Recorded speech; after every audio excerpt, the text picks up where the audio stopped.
gloom, squinted at the shadows, and heard a low warning growl that caused the hairs on her nape to rise. What the hell is that?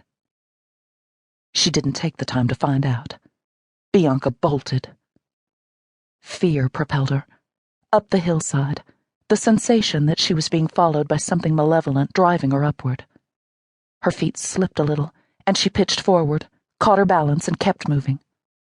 Ahead, the trail would crest on the ridge, then wind its way down the backside of the mountain. She'd end up in Desperation Flats, which wasn't a lot better.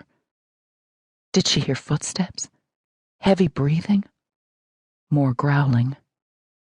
In the distance, she heard the howl of a coyote, and her blood froze in her veins. Run! Faster! She sprinted wildly, crazily, one foot in front of the other, panic gripping her, her breath coming in short gasps, her legs cramping, her damned lungs burning. Go, go, go! Don't stop! Upward she raced, driving forward until her lungs felt as if they might explode, and she came to a narrow spot where the trail twisted between two huge boulders. She flung herself against one, gasped for air. Was certain a bloodthirsty demon, the kind she'd been reading about in her latest horror novel, was on her tail and ready to leap out at her to rip her face off.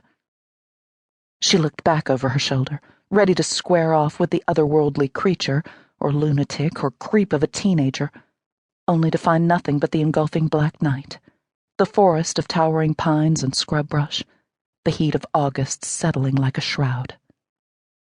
No footsteps pounded up the path. No labored breathing echoed through the night. No guttural sounds of a beast's warning reached her ears. She saw and heard nothing. No bat wings, no frantic footsteps of kids in the forest, no breath of wind moving through the branches. Even the coyote had stopped its lonely cry. Which was weird. Less than an hour ago, there had been at least 15 kids when they started the stupid game, maybe closer to 20. Who counted? All she knew was that she was with a group of teenagers who had collected in the scrubby area that had once been a parking area for some of the Long family's lumber business. Cars and trucks had been parked haphazardly over the sparsely strewn, weed-choked gravel, music pulsing from the speakers of Austin Reese's car, a BMW, the only one in the mix of beaters, pickups, and ancient SUVs. Kids had been hanging out in clusters, some drinking, more smoking, some toking it up, she guessed from the smoke-like odor of weed mingling with the more acrid scent of cigarettes. A low murmur of conversation, punctuated by laughter, had rumbled across the open area, while silhouettes moved across the smoky beams of headlights from some of the vehicles.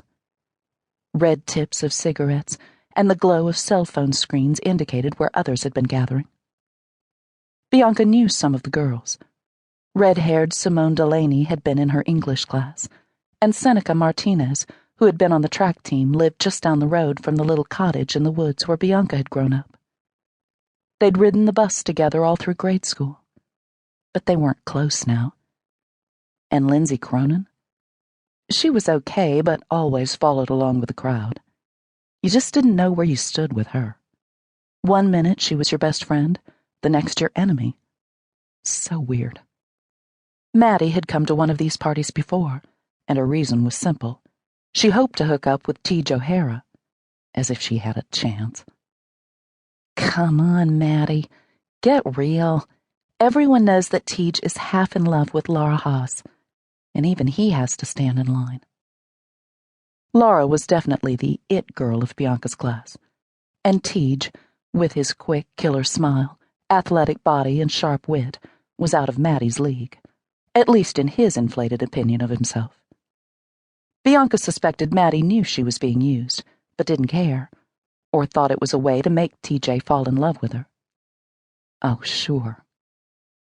While they'd hung out before the game had started, Maddie had barely shown interest in what Bianca had been saying, and it wasn't just because even then Bianca had second-guessed the idea of the party. I really should get back, she'd said. This doesn't look good. Stop being such a wuss.